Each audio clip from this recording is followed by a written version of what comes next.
नमस्कार. मी 2 दिवसापूर्वी व्हिडिओ टाकला होता आणि त्यामध्ये सांगितलं होतं की जर तुम्ही फ्लाईटची तिकीट रिफंडेबल बुक केले तर ते दुप्पट किंवा तिप्पट महाग पडतात.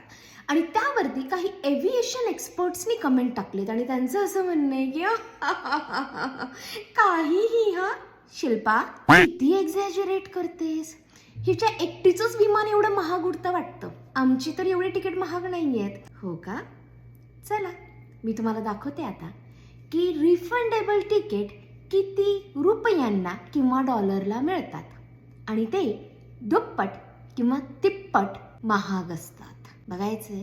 चला बघूयात. मी आहे आत्ता एक्सपीडिया ॲपमध्ये, जे अमेरिकेमध्ये खूप जास्त वापरलं जातं फ्लाईट्स किंवा हॉटेल बुक करण्यासाठी. तुम्ही इथे बघू शकता ह्युस्टन टू मुंबई 7 ऑक्टोबर ते 7 नोव्हेंबर 1 ट्रॅव्हलर इकॉनॉमी क्लास मी सर्च करत आहे. आणि या ठिकाणी ना तुम्हाला खूप वेगवेगळ्या एअरलाईन्सचं मिळेल. आता कतार एअरवेज 866, टर्किश एअरलाईन 832, त्यानंतर मल्टिपल वेगवेगळ्या एअरलाईन्स असेल तर 855, असे एमायरेट्स 983. तर आपण येऊया टर्किश एअरलाईनकडे. बाय द वे तुम्ही कुठल्याही एअरलाईनचं चेक करू शकता बरं का, पण मी तुम्हाला आता टर्किशचं दाखवते. $832 तुम्हाला नॉन रिफंडेबल तिकीट मिळतं.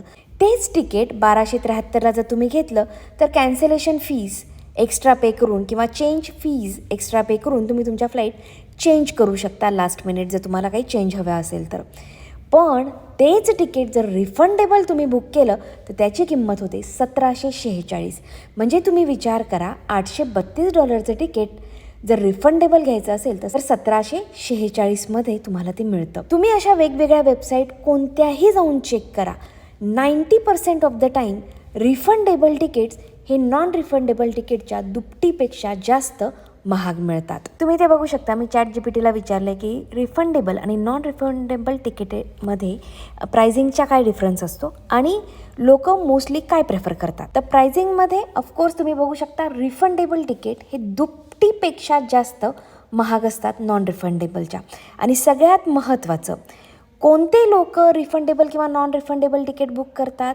बिझनेस क्लास किंवा फॅमिली इमर्जन्सीवाले रिफंडेबल तिकीट बुक करतात, पण वॅकेशन विथ फिक्स ट्रॅव्हल डेटवाले नॉन रिफंडेबल करतात, जे आमच्या केसमध्ये होतं. मी नाही म्हणत की माझ्याकडून चुका होत नसतील. ऑफकोर्स मी एक सामान्य व्यक्ती आहे. कधी कधी व्हिडिओ बनत असताना चुका होतात, पण ज्यावेळेस मी अशी कोणती इन्फॉर्मेशन देत असते त्यावेळेस मी मेक शुअर करते की मी जी इन्फॉर्मेशन देते ती करेक्ट असावी. त्यामुळं कमेंट करायच्या आधी एकदा फक्त रिसर्च करा. गुगलला जा, आणि तुम्हाला फार एफर्ट्स नसतील टाकायचे ना तर ChatGPTवर जा आणि तिथे बघा, तुम्हाला सगळी इन्फॉर्मेशन मिळेल. आज फक्त एवढंच. बाय.